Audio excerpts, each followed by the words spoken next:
संविधान को बचाने का चुनाव है।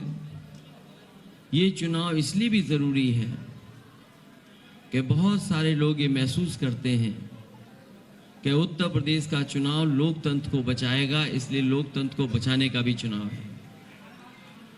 पिछले कई दिनों से समाजवादी पार्टी और राष्ट्रीय लोकदल मिलकर के प्रचार कर रहे थे।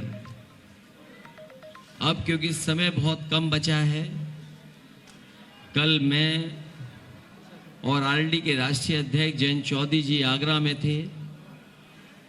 उससे पहले बुलंदशहर में कार्यक्रम किए, उससे पहले मुजफ्फरनगर से लेकर के मेरठ तक कार्यक्रम हुए, हापुड़ में कार्यक्रम हुआ है।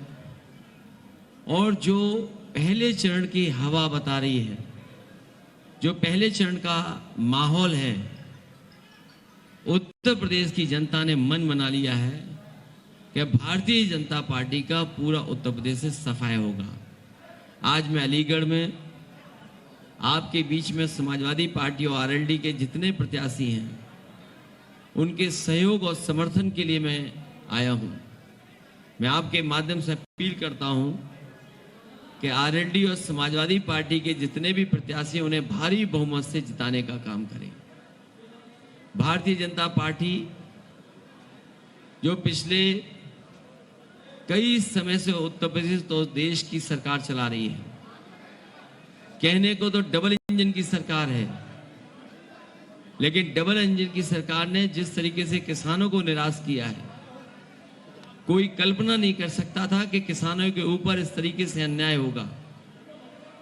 किसान और खेती करने वाले लोग सबसे ज्यादा दुखी हैं और भारतीय जनता पार्टी की डबल इंजन की सरकार ने किसानों को बर्बाद किया है।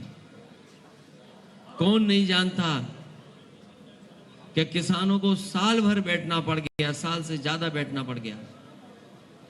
वो लोग अपने ऊपर जो 3 कानून लागू हो रहे थे, थोपे जा रहे थे, उसके खिलाफ खड़े हो गए।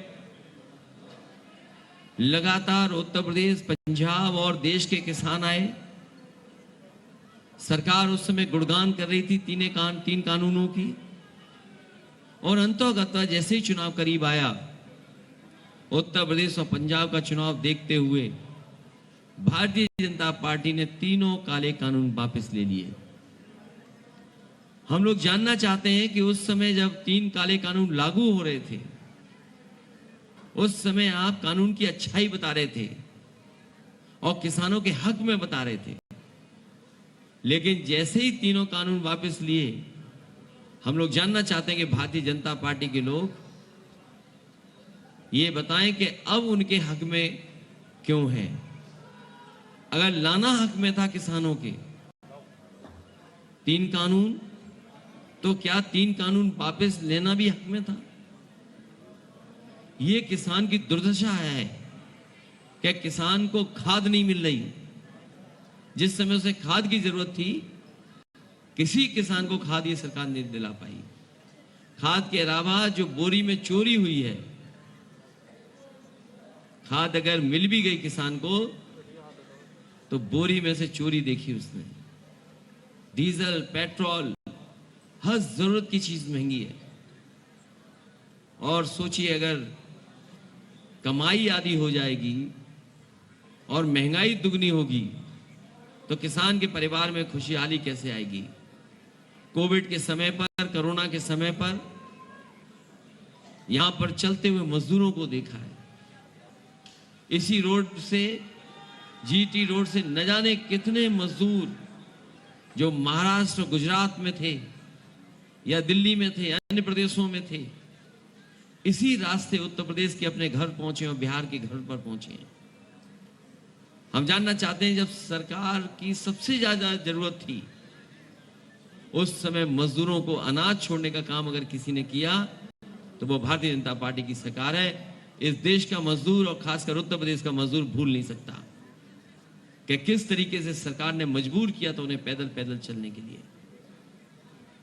और कोरोना के समय पर जब दवाई उपलब्ध हो जानी चाहिए थी, पर्याप्त बिस्तर अस्पताल में होने चाहिए थे, ऑक्सीजन मिल जानी चाहिए थी, ये सरकार दवाई, बिस्तर, ऑक्सीजन नहीं दे पाई और जितने लोगों की जान गई है अभी तक गिनती नहीं पता है। जो कोरोना के समय पर रेमडेसिविर इंजेक्शन जैसी चीजें थी, ऑक्सीजन जरूरत चीज बन गई थी, उसको डॉक्टर नहीं उपलब्ध करा रहे थे, अधिकारी उपलब्ध करा रहे थे। अगर किसी ने जनता को धोखा दिया है तो डबल इंजन की सरकार ने धोखा देने का काम किया है।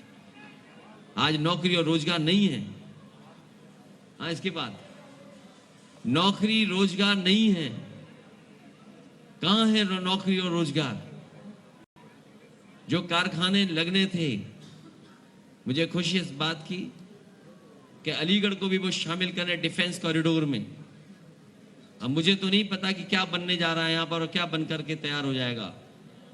सुना है झांसी में मिसाइल बनाना चाहते थे, अभी वहां मिसाइल नहीं बन पाई है, और अलीगढ़ में भी कुछ डिफेंस कॉरिडोर के माध्यम से कुछ बना रहे होंगे। सुना है कि तोप बनाना चाहते हैं यहां,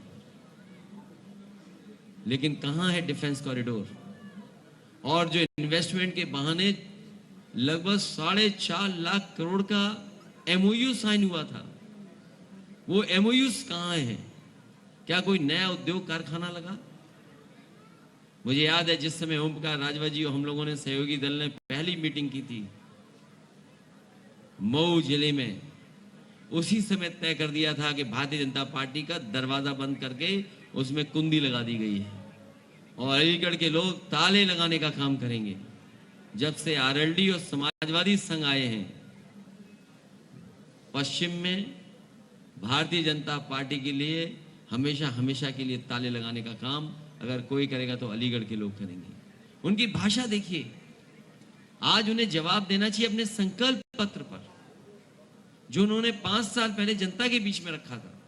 किसान की आय दुगुनी, लैपटॉप, टैबलेट और न जाने क्या क्या देंगे, डेटा देंगे, फ्री वाईफाई देंगे।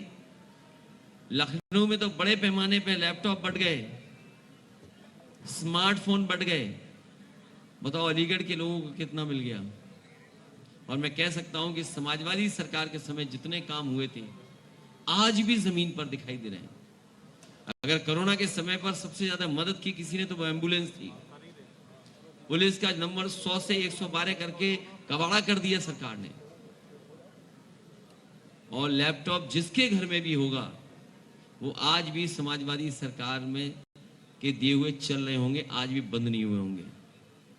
इसलिए हम सब लोग मिलकर के इस भारतीय जनता पार्टी का सफाया करेंगे। आरएलडी और समाजवादी पार्टी दोनों मिलकर के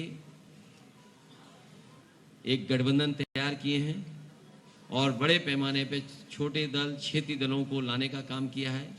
समाजवादी पार्टी ने सभी रंगों को जोड़ने का काम किया। ये एक रंगी लोगों को उत्तर प्रदेश से हटाने का काम हम लोग करेंगे।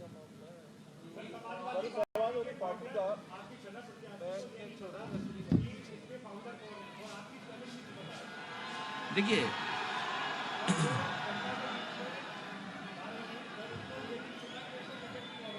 मैं ये कहता हूं उन्हें कुछ ना पता हो, उन्हें साइकिल चुनाव चिन्ह तो पता है। मैं अपने छर्रा के प्रत्याशी से कहूंगा आपको कुछ बताने की जरूरत नहीं है, केवल साइकिल, और साइकिल ऐसी जिसमें हैंडल भी है, 2 पहिए भी हैं, और एक पहिया हमारा डॉक्टर राममनोहर लोहिया जी का है और दूसरा हमारा बाबा भीमराव अंबेडकर जी का है। कम से कम समाजवादियों के साथ हम अंबेडकरवादियों से भी अपील करेंगे कि उत्तर प्रदेश से भारतीय जनता पार्टी का सफाया करें।